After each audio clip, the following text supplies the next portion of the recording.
ഇഫ്താർ സ്പെഷ്യലായിട്ടുള്ളൊരു momos എന്ത് വേണമെങ്കിലും നമുക്ക് പറയാം കേട്ടോ. അപ്പോൾ നമുക്ക് ആദ്യം തന്നെ ഒരു പൊട്ടറ്റോ അതുപോലെ തന്നെ നന്നായിട്ട് വേവിച്ചെടുക്കാം. കുറച്ച് ഗ്രീൻ പീസൊക്കെ ഇട്ട് വേവിച്ചിട്ട് ഒപ്പം ചിക്കനും കൂടി അതിലേക്കൊന്ന് എടുക്കുന്നുണ്ട്. അപ്പോൾ ചിക്കൻ കറി ആയിരുന്നു ഓൾറെഡി. അപ്പോൾ മസാലയൊക്കെ ഇട്ട ചിക്കനും അതുപോലെ എല്ലാം കൂടിയുള്ള ആ മിക്സ് ഞാൻ അങ്ങോട്ട് ഇട്ട് കൊടുത്തിട്ട് എല്ലാം നന്നായിട്ട് മാഷ് ചെയ്ത് എന്നിട്ട് നമ്മൾ ഇടിയപ്പത്തിനൊക്കെ കുഴക്കുന്നത് പോലെ നമ്മൾ അട ഒക്കെ ഉണ്ടാക്കുന്ന പോലെ തന്നെ നന്നായിട്ട് പൊടി കുഴച്ച് വെച്ചിട്ടുണ്ടായിരുന്നു. എന്നിട്ട് അതിങ്ങനെ എടുത്തിട്ട് ഈ ഫില്ലിങ് അങ്ങോട്ട് ഫില്ല് ചെയ്ത് കൊടുത്തു.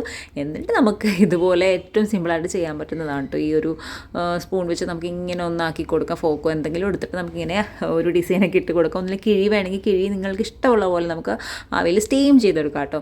നല്ല ഐറ്റമാണ്. മൊമോസ് പോലെ തന്നെ ചിക്കനായിരുന്നുള്ള മെയിൻ കണ്ടൻറ്റ്. അപ്പം ചിക്കൻ മൊമോസ് പോലെ തന്നെ സെയിം അതേ ടേസ്റ്റിൽ തന്നെ കിട്ടിയിട്ടുണ്ട്. അപ്പം എപ്പോഴും എണ്ണക്കടികളൊന്നും ട്രൈ ചെയ്യാതെ നമുക്കിങ്ങനെ ഹെൽത്തി വേയിൽ നമുക്ക് സ്നാക്സൊക്കെ റെഡിയാക്കി എടുക്കാം കേട്ടോ. അപ്പം ഇഷ്ടമായെങ്കിലും ഒന്ന് ട്രൈ ചെയ്ത് നോക്കാം കേട്ടോ. അപ്പോൾ ബാക്കി ഉണ്ടെങ്കിൽ നമുക്ക് രാവിലെ അത്താഴത്തിനോട് എടുക്കാൻ നല്ലതാണ് കേട്ടോ. അപ്പോൾ അത്രയൊക്കെയുള്ളൂ. ഇഷ്ടമെങ്കിൽ സബ്സ്ക്രൈബ്.